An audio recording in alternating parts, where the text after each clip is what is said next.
6 minutos. Hoje é a terceira e última reportagem do especial Próximo Passo, Orgulho Multicor. Nós vamos ver que a justiça tem um papel muito importante para que os crimes de intolerância contra esse público LGBTQIA+, sejam punidos. Nós também vamos saber como a integração entre os órgãos de justiça contribuem para o reconhecimento dos direitos desse público. A reportagem especial é de Thea Morel, com imagens de Claudiano Rocha. A produção é de Marelisa Araripe, com edição de Noemi San, Viana Júnior, Thiago Lima, Anacleto Silva e Késia Ferreira.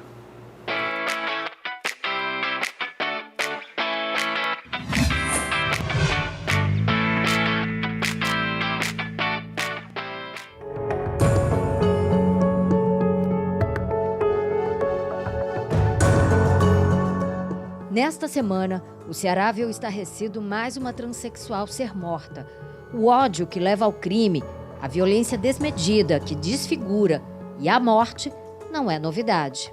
São muitas as bebês, as Dandaras, as Larissas, são muitas as vítimas e muitos passos que precisam ser dados em outra direção. Em maio de 2019, Larissa Rodrigues foi morta a pauladas em São Paulo. O autor da violência golpeou a cabeça da jovem transexual cearense e continuou a agressão mesmo quando Larissa estava caída no chão. O responsável pelo crime, Jonatas Araújo dos Santos, de 27 anos, nunca explicou por que o ódio prevaleceu naquele dia. Não há justificativa para um ódio tão forte assim, capaz de matar alguém. A família de Larissa ainda vive em Fortaleza. Conversamos com eles, que consideram o crime bárbaro demais. Uma crueldade demais, assim, eu procuro, tem dias que eu fico assim, meu Deus, olho para as fotos dela, as coisinhas dela tudo guardado porque a minha mãe não conseguiu dar para ninguém. Rosana deu o nome da irmã para a filha que teve. São muitas as lembranças. As fotos estão espalhadas por toda a casa. O feminicida foi condenado, mas a justiça não amenizou a dor da família. Só peço justiça, só quero justiça. E porque se recorrerem, ele vai sair, se você tinha bom conduto, bom comportamento na cadeia, ele vai sair com 8, 9 anos, não vai cumprir nem o que der, ele não vai cumprir. Então eu não estou satisfeita com isso, não. Ver a saudade que ela deixa na minha mãe, o buraco que ela deixou dela. Então, é difícil, assim, você poder fazer as coisas assim e não ver mais aquela pessoa chegar. Assim, você esperar aquele momento que a pessoa vinha para cá e você não conseguir. O julgamento do crime contra a Larissa foi um dos mais rápidos do júri popular e é considerado um marco no direito brasileiro porque o réu foi condenado por feminicídio contra a transexual. Esse veredito pode se repetir em outros casos e tornar as penas menos brandas.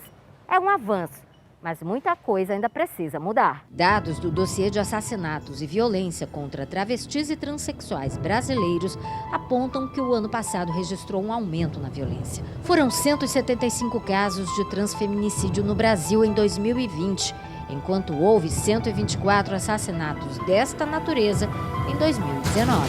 É para mudar este cenário que o Centro de Apoio Operacional da Cidadania do Ministério Público do Ceará busca uma transformação que encerre a cultura do ódio.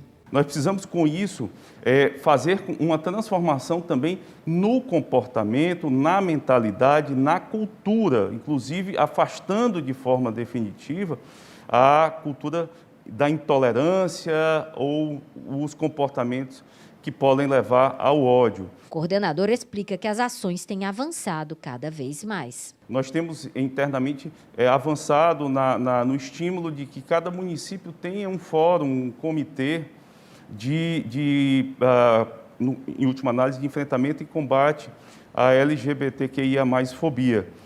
Isso é importantíssimo porque nós precisamos criar uma rede de proteção que saiba dialogar, que saiba contextualizar e levar também denúncias, reclamações aos órgãos competentes. Em relação ao orgulho multicor, a Justiça cearense tem 2 desafios: garantir que os crimes não permaneçam impunes e permitir que os direitos sejam reconhecidos. Aqui, no interior do Ceará, um casal de lésbicas conseguiu na Justiça que as 2 mães tivessem a licença maternidade. O advogado do caso, que aconteceu em Morada Nova, afirma que as mães se sentiram discriminadas. Essa discriminação ocorreu a partir do momento em que o Estado, na figura de uma prefeitura, ele exigiu que uma dessas mães ela fosse gestante para ter o direito à maternidade. E nós entendemos que a maternidade ela não é um fator puramente biológico, vem muita coisa por trás disso. E só o fato dela não gestar o próprio filho não é motivo, ao nosso ver, suficiente para que ela não seja vista como uma mãe. O desfecho para ele e para esta jurista, com a licença maternidade para as duas mães, é uma conquista para toda a comunidade LGBTQI+. Toda vez que uma pessoa LGBT conquista um direito, ele abre portas, né? Essa pessoa abre portas para outras pessoas passarem. Né?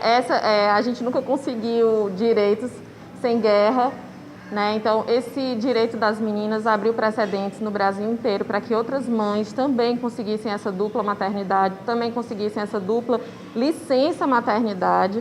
O próximo passo é uma sociedade que pensa de maneira mais justa e segue por um caminho sem intolerância e onde a dignidade prevalece.